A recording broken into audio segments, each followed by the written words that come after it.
Thanks for the kind introduction, and thanks Dr. Viet for the invitation.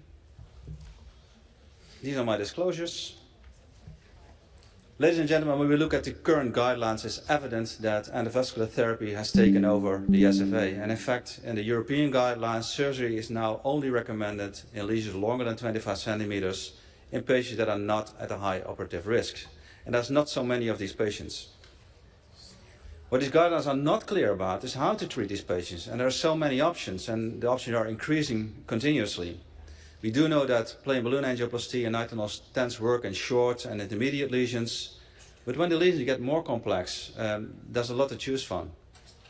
You could go for drug-based technology with or without debulking, but you could also choose self-expanding covered stents.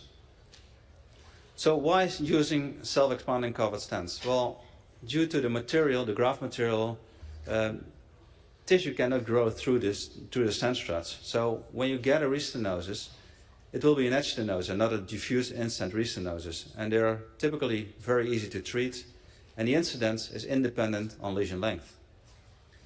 But more importantly, the clinical data are encouraging. These are the data from the famous viabahn trial, already a little bit older. There was a randomized trial that compared the viabahn with a bare metal stent. You see it was long lesions, 19 and 17 centimeters, and a lot of CTOs. And what was shown in this trial is that self-expanding covered stents outperform bare metal stents in the SFA in long lesions. We however, have performed a randomized trial similar as that one. We only compared the viabahn to open surgery. So fempo bypass, preferably vein.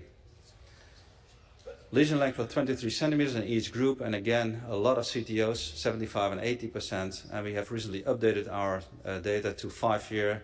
And through 5 year, we do not see any difference between open surgery and the viabahn with regard to both technical and clinical outcomes. The problem here is that most of these studies have focused on mixed groups of patients with intermittent claudication and critical limb ischemia. In the viabahn trial, were only 14% patients with critical limb ischemia, and in our own trial, 31%. And we've heard the debate on collaterals before. In this subgroup, the consequences of an occlusion may be even larger than in those with intermittent claudication. The problem was that all these studies had a sample size that was too small to do subgroup analysis. So we approached all the authors that had published on the heparin-bonded viabahn for SFA occlusive disease, and eventually 7 were willing to participate. And in these studies, there were 161 limbs that were treated for critical limb ischemia. 37% were treated for rest pain, then 53% for Rutherford 5, and 10% Rutherford 10% Rutherford 6.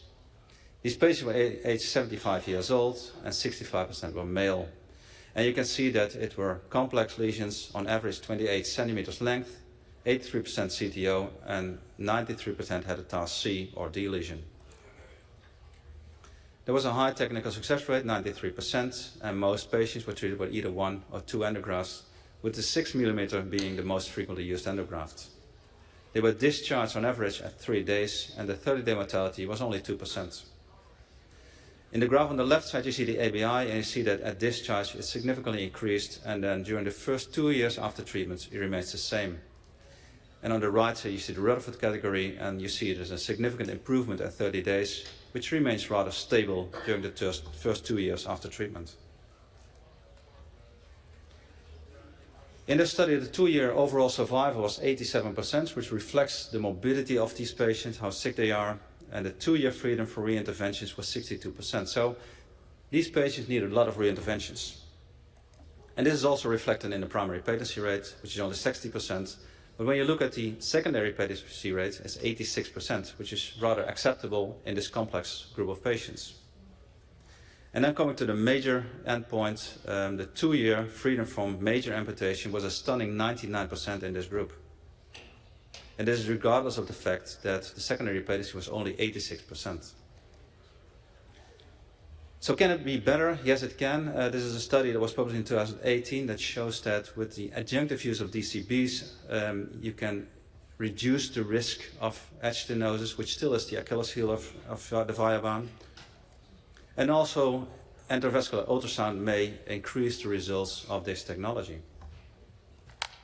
So to summarize, endovascular treatment is currently advocated for most fem-pop disease. Heparin-bonded endografts outperform bare metal stents in lung lesions, and the outcomes are comparable to surgery. And the heparin-bonded endografts provide good clinical and reasonable technical outcomes in patients with CLTI with low amputation rates. Thank you.